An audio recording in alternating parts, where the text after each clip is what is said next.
You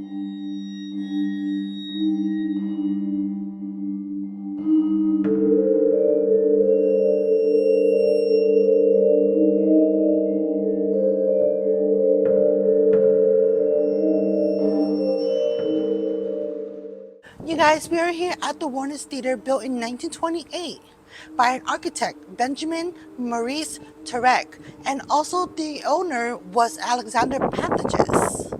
And then it was bought by the Warners brothers. They changed them from Warners to Warnors in 1960.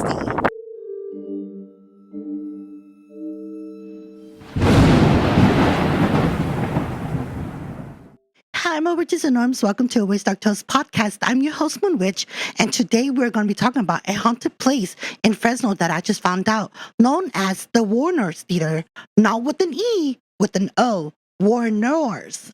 So, before I get into the podcast, views discretion is advised. Everything I talk about is just pure speculation to the best of our knowledge, and this is just from the research that I've done. Did you guys hear that? All of a sudden there's firecrackers. It's people doing fireworks. I don't understand why. And also it's so hot that I have the AC running in the back. But let's get straight into the podcast. Before we get into the haunted part, let's talk about a little history of the Warnors Theatre. It was built in 1928 by an architect named Benjamin Marcus Bretica, and then the original owner name was Alexander Pantages.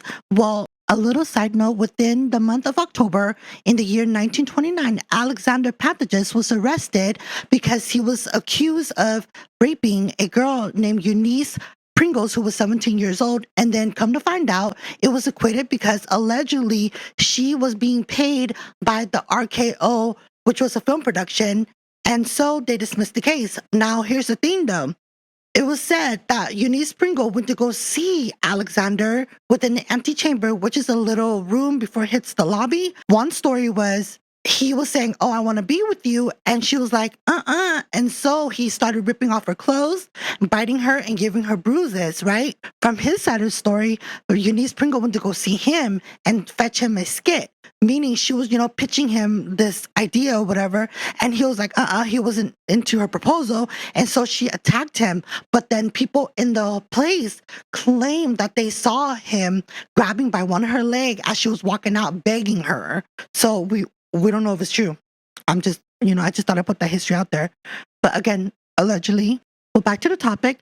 The original name of the theater was named after Alexander Pantages in the year 1928. But then in the year 1929, the Warners bought the theater and they named it Warnors with an E. But then in 1960 or 1950, 1960, I'm going to emphasize the O, but it was named Warnors Theatre. It's still pronounced Warners, but I just want to emphasize the O. They changed the name from Warners to Warnors because they didn't want to have trademark, problems. And so they decided to change the name after that. And then in the year 2023, they named the theater Warners Center for Performing Arts.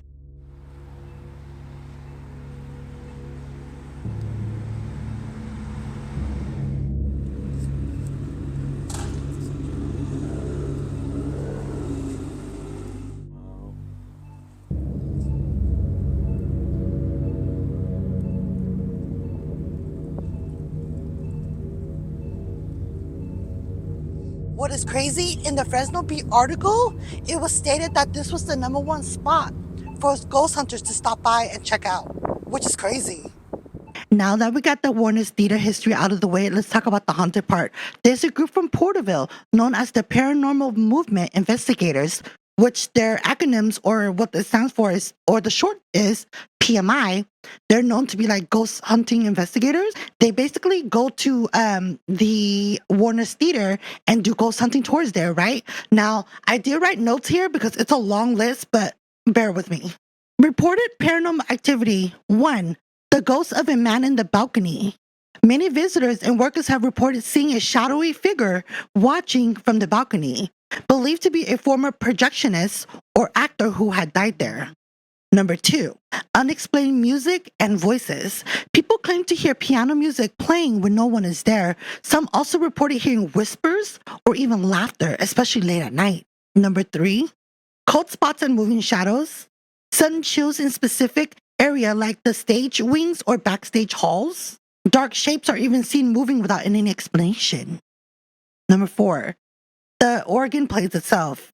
The massive Wurlitzer, how do y'all pronounce that? Wurlitzer? Wurstelar? Wurstelar?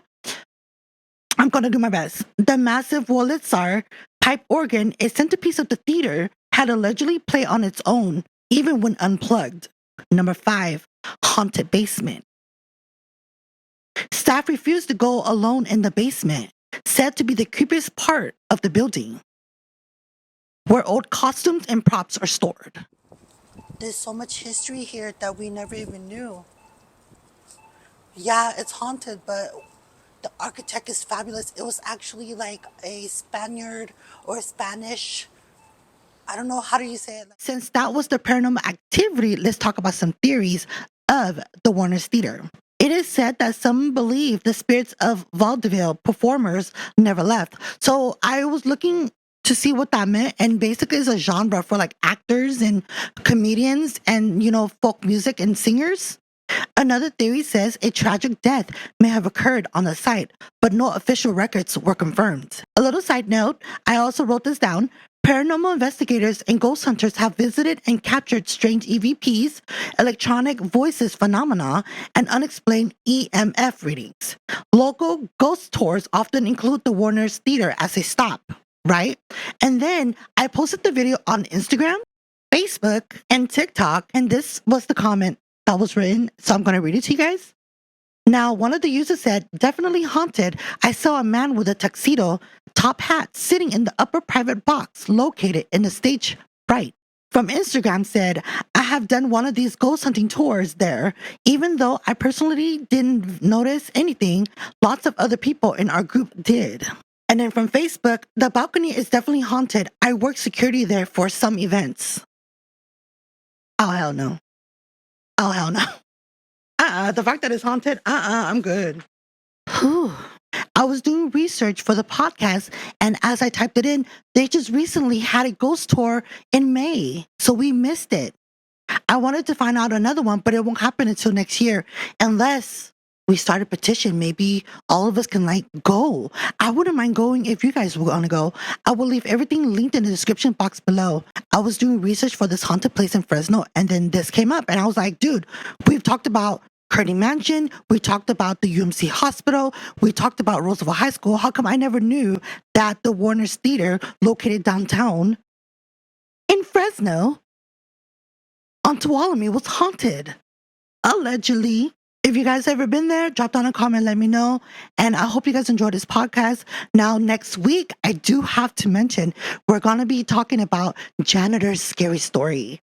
There's a gentleman named Tommy. He's going to be a guest on our podcast next week, where we're actually going to go to his house and hear his ghost experience. One of them that he mentioned was at a juvenile hall. That he said it's so scary and evil that it's not a spirit, it's a demonic entity. I've worked at the juvenile hall, and that place, I could tell you the difference between ghost and demonic stuff. That place I experienced very demonic. Is this the one in Kings Canyon, the one they turned into a school? It's the one on the 99. The newer one they built. It's off 99 in Central. Yeah, it's the newer one. Yeah, I experienced something there that I'd rather tell you in person, because it's something very, very scary. And I don't talk about it too much, but yeah, that was so. I could tell you this. It was such a scary experience that I walked out of location and called the contractor that I had a contract doing the janitorial for the infirmary area of the juvenile hall. I turned down $4,000 a month because I didn't want to clean that place. Right. I turned it down because I knew it was demonic. And at that moment, I knew that there was ghosts. I'm like, there's no, unless somebody's in here actually fucking with me, there's no way, no possible way this could have happened. And that opened up my mind. And unfortunately, just so many things happened in that place peculiar. So stay tuned for next week. I'm so excited. I can't wait to hear it. But with that being said, don't forget to like and subscribe. And I'll see you guys next week on the Witch Talk Tales podcast. Blessed be everyone. Bye.